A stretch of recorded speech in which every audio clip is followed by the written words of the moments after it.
સૌરાષ્ટ્રનું આકાશ અનેક સંતો ભક્તોના તારલાઓથી ઝળહળે છે.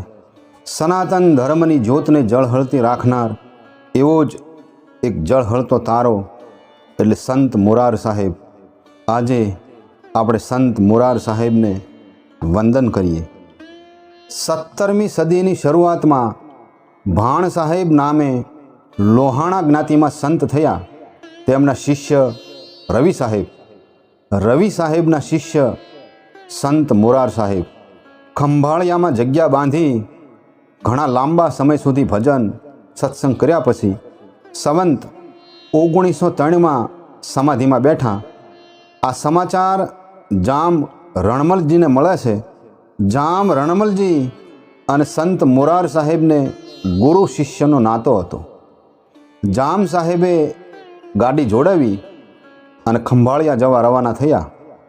ખંભાળિયા પહોંચી જામ સાહેબે ગાડીમાંથી ઉતરતા જ પૂછ્યું કે સમાધિમાં બેઠે કેટલો સમય થયો? તો જવાબ મળ્યો, અન્નદાતા, આજે 3જો દિવસ થયો. ગામના એક ભાઈએ જવાબ દીધો, તો ચાલો આપણે સમાધિના દર્શન કરીએ. એટલે સાથે સાથે ગામના 10-15 માણસો પણ ચાલવા લાગ્યા. જગ્યાના નવા મહંતને ખબર પડતા તેઓ પણ આવ્યા. જામ સાહેબ બોલ્યા, મોહનજી, મોરાર સાહેબ મને મંડપ કરાવવાનું વચન આપી ગયા છે. તે પહેલાં તેઓ સમાધિમાં બેસી ગયા. મારો સંકલ્પ અને તેમનું વચન જાય છે, એટલે સમાધિ ખોલો. મારે એમને યાદ દેવરાવી છે. મહારાજ, સંતોની સમાધિ ઉખેડાય નહીં, એમાં કોઈનું કલ્યાણ ના થાય. ના, મારે તો મોરાર સાહેબના હાથથી જ મંડપ કરાવવો છે. તેમનું વચન છે, તેમનાથી સમાધિમાં બેસાય જ કેમ? જામ સાહેબે જીદ કરી. ત્યારે એક દરબાર બોલ્યા કે મોહનજી, બાપુની ઈચ્છા હોય તો ખોલાવો સમાધિ. તેમ કરવું એ આપણી ફરજ છે. મોરાર સાહેબ તો મહાન હતા.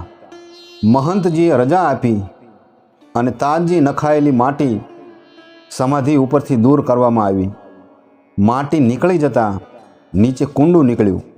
તેને ઉપાડતા જ સંત મોરાર સાહેબની પ્રસન્ન મુદ્રા જોવા મળી.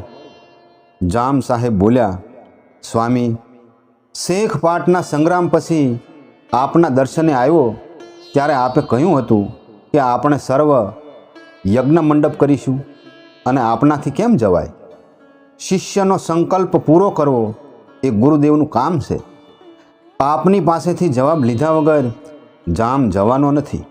જો તમે બોલશો નહીં તો જામ આપની બાજુમાં જ બેસવું પસંદ કરશે. જામનો આ આર્તનાદ સાંભળી યોગીરાજ મોરાર સાહેબે આંખો ઉઘાડી.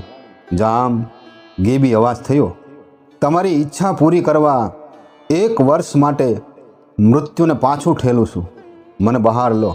સંત મોરાર સાહેબને બહાર લઈ ગરમ પાણીથી સ્નાન કરાવ્યું અને ખંભાળિયામાં જામ સાહેબે ઉત્સવ ઉજવ્યો. સમગ્ર સૌરાષ્ટ્રમાં આ વાત વાયુ વેગે પ્રસરતા માનવ મહેરામણ ઉમટી પડ્યો. ત્યારબાદ જામ સાહેબે મેળો કર્યો. સૌરાષ્ટ્રના તમામ સંતો, મહંતો, અખાડા, વૈષ્ણવો, સંન્યાસી, પરબના સંતો, પાંચાળના પીરો, અભ્યાગત અને ભક્તો બધા પધાર્યા. પૂરો 1 મહિનો સૌરા મંડપનો મેળો રામદેવ પીરના નેજા હેઠળ ઉજવાયો. નાત જાત કે પંથના ભેદભાવ વિના સર્વાત્મ ભાવના જ્યોતિર્ધરોની આગેવાનીમાં મેળો પૂર્ણ થયો. સૌરાષ્ટ્રના તમામ રાજવીઓ, દીવાનો, ખાન, ખવાસોએ મેળામાં હાજરી આપી. દરરોજ રાત્રે ભજનો, કથા અને સત્સંગ થતા. ભજનિકો વેદ ઉપનિષદના સિદ્ધાંતો લોક ભાષામાં બોલતા તો ભલભલા વિદ્વાનો પણ મુગ્ધ બની જતા.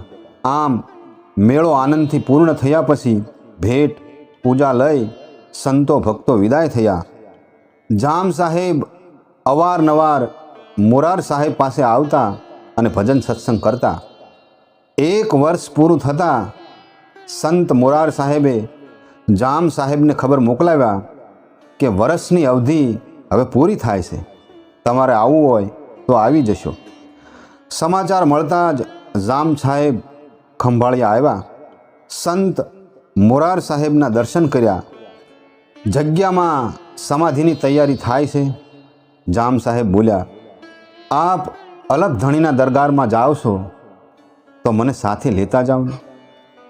ત્યારે સંત મોરાર સાહેબે કીધું કે આપને હજી 4 વર્ષ જામનગરનું રાજ કરવું બાકી છે.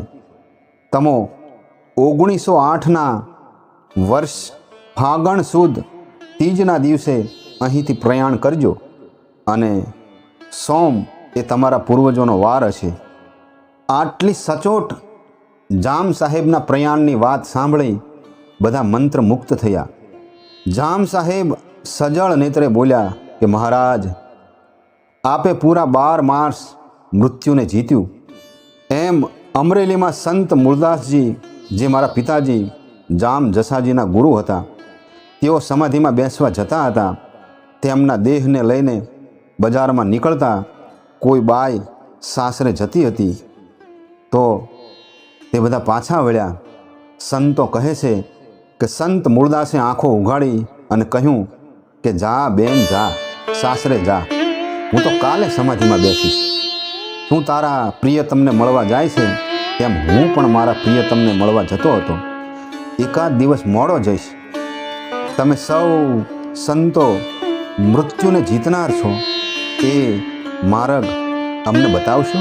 ત્યારે સંત મોરાર સાહેબ કહે છે કે જામ, યોગીઓ યોગાભ્યાસથી અને ભક્તો ભગવાનની લગ્નથી અને વીર પુરુષો સંગ્રામ સાથેના એકાત્મ ભાવથી મૃત્યુને જીતી જાય છે. જે ગૃહસ્થ નિરઅહંકારી અને નિર્મોહી બની તમામ વૃત્તિઓ પ્રશાંત કરે તો કાળને જીતી જાય છે અને એના માર્ગ આપણા શાસ્ત્રોએ દેખાડ્યા છે. એવા મૃત્યુને જીતનાર સમર્થ સંત મોરાર સાહેબે સંવંત 1904ના મહા મહિનામાં ફરી સમાધિમાં બિરાજ્યા. નહીં તો મટે જવતલ, નહીં તો ઘટે લખિયા રે, નહીં તો મટે. રામચંદ્ર સરીખા રાજ્યા વનમાં ગમન કરે. કાળ મુખો આવ્યો રાવણો, સતી સીતાને હરે. લખિયા નવરે મટે. લાખો રે ઘોડાની સાહેબી, માથે ચંબર ઢળે. હરિચંદ્ર સરીખા રાજ્યા, નીચ ઘેર પાણીડા ભરે. લખિયા નહીં રે મટે. પારાધીએ બાંધ્યો ફાંસલો, હરણી વનમાં ફરે. પૂરવના પાપે આવી, મળ્યા રે આવીને એમાં ફસે. લખિયા નહીં રે મટે. દાસરે મોરારની વિનતી, ગુરુજીનું ધ્યાન રે ધરે. લખવા વાળો લખી ગયો, ગરણી દેવું તો પડે. લખિયા નહીં રે મટે. લખિયા નહીં રે મટે. સનાતન ધર્મની જ્યોતને અખંડ રાખનાર એવા સંત મોરાર સાહેબે ગુરુ મહિમા, 12માસી, જ્ઞાન વૈરાગ્ય પ્રેરક કુંડળિયા, ભગવાન કૃષ્ણ, ભગવાન રામ, ભગવાન શિવ વગેરે દેવતાઓની સ્તુતિ કરતા પદની રચના કરી છે અને યોગ, વૈરાગ્ય અને વિરહ ભાવ વર્ણવતા પ્રેમ લક્ષણા ભક્તિના ભજનોથી પણ રચના કરી છે. તેમણે રચેલા પર જ પ્રકારના ભજનો તો તત્વજ્ઞાનથી ભરેલા છે. એવા પરમ સંત મોરાર સાહેબને આજે આપણે ભાવથી વંદન કરીએ.